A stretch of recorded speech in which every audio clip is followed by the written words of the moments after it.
बिस्मिल्लाहिर्रहमानिर्रहीम। नाज़रीन व सामीन, रमज़ान मुबारक जो कि नेकियों का मौसम बहार है, हम क़ससुल अंबिया के सिलसिला में बात कर रहे हैं। आज की हमारी गुफ्तगू जो है वो बहुत अजीमुशान नबी, जो नबी इब्ने नबी इब्ने नबी इब्ने नबी है, यानी खुद भी नबी, बाप भी नबी, दादा भी नबी, परदादा भी नबी। उनका नामे नामी इसमें गरामी सुभान अल्लाह है यूसुफ अलैहिस्सलाम।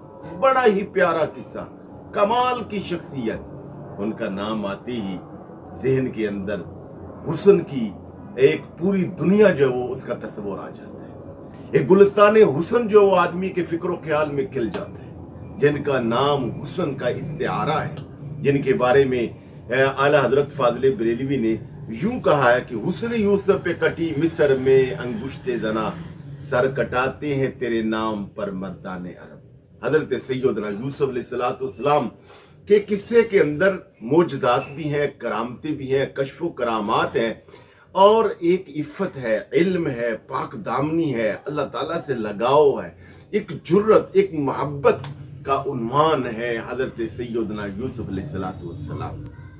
ये आपका वाक़या, आपका किस्सा हम इंशाल्लाह किस्तवार आपके सामने रखेंगे। कितना अहमियत का हामिल है कुरान मजीद की 114 सूरतों में वो सूरह पाक जिसमें हजरत सैयदना यूसुफ अलैहिस्सलाम का किस्सा बयान हुआ है। अल्लाह जल्ल शानु खालिक कायनात ने उसको अहसनल किस्सस करार दिया है। तमाम किस्सों से हसीन किस्सा, खूबसूरत किस्सा, बेहतरीन किस्सा कि जिसमें हजरत यूसुफ अलैहिस्सलाम का जिक्र मुबारक हुआ है। और ये इस किस्से के हुस्न की एक आपको झलक बताऊं कि ये कितना मोजज़ाती किस्सा है कि हजरत यूसुफ अलैहिस्सलाम का जिस कुरान मजीद की सूरह पाक में जिक्र हुआ है, अल्लाह अकबर, उसको कहते हैं सूरह यूसुफ। ये कुरान करीम की 12वें नंबर की सूरह पाक है और इसमें जिन भाइयों का जिक्र हुआ है उनकी तादाद भी 12 है। और हजरत सैयदना यूसुफ अलैहिस्सलाम का इसमें ग्रामी आया है वो भी 12 मरतबा आया है। जिस वक्त भाइयों ने आपको कुएं में फेंका उस वक्त आपकी उम्र मुबारक 12 साल थी। फिर जुलेखा ने जब आप पे इल्जाम लगाया और आप डट गए हक सच पर, तो आपको अजीज मिस्र ने जेल में डाला, तो जो पीरियड है जेल का वो भी 12 साल है।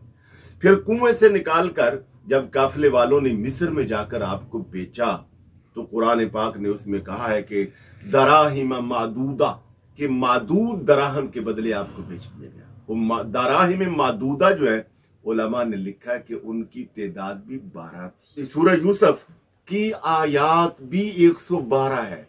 सूरह यूसुफ कुरान मजीद के पारा नंबर 12 में बयान हुई।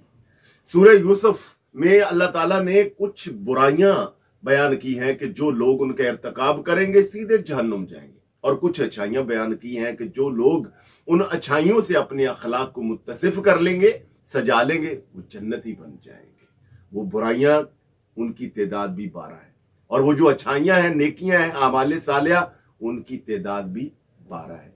वो बुराइयां 12 कौन सी हैं?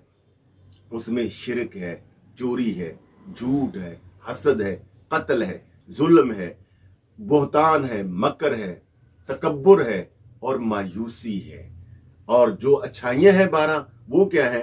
वो है सब्र है, तकवा है, पाक दामनी है, सिद्क है, तवक्कुल है, सिला रहमी है, अफू दरगुजर है, सखावत है, तौबा है, शुक्र है और खिदमत खल्क है। इस सूरह पाक को अहसन कसस कहने की बेशुमार उलमा ने वजूहात बयान की हैं।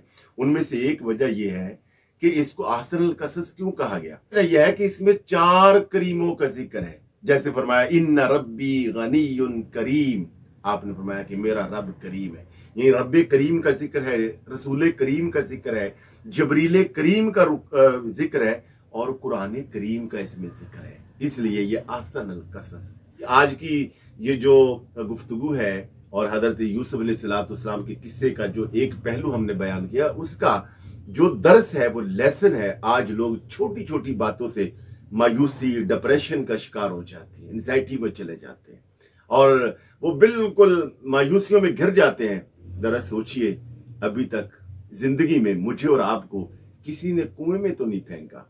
हम में से बहुत कम लोग होंगे कि जिनने 12 साल जेल काटी होगी। हम में से बहुत कम होंगे कि जिनको बर्दा बनाकर किसी ने बेचा होगा। हम में से बहुत कम होंगे कि जिन पर किसी बादशाह की बीवी ने और बादशाह की बेटी ने इल्जाम लगाया होगा। मगर इसके बावजूद छोटी छोटी बातों पे आकर हम दिल गिरफ्तार हो जाते हैं। हजरत यूसुफ अलैहिस्सलाम के इस किस्से का पैगाम ये है कि तुम अल्लाह पे तवक्कुल करो, सब्र करो, आगे बढ़ो, तुम्हारा रब करीम है, तुम्हें इज्जत अता कर देगा। तो अगली किस्से में हम हजरत यूसुफ अलैहिस्सलाम का खानदानी पस मंजर और इंशाअल्लाह उनके जो कारनामे हैं और उनका निज़ामी हुकूमत में आना और निज़ामी हुकूमत को चलाना, वजीर खजाना बनना, और फिर किस तरह मिस्र से जो है वो नहुस्ते खत्म होती हैं, बरकत आती है, बड़ा ही दिलचस्प वाकया है। इंशाअल्लाह आपके गोश गुजार करेंगे।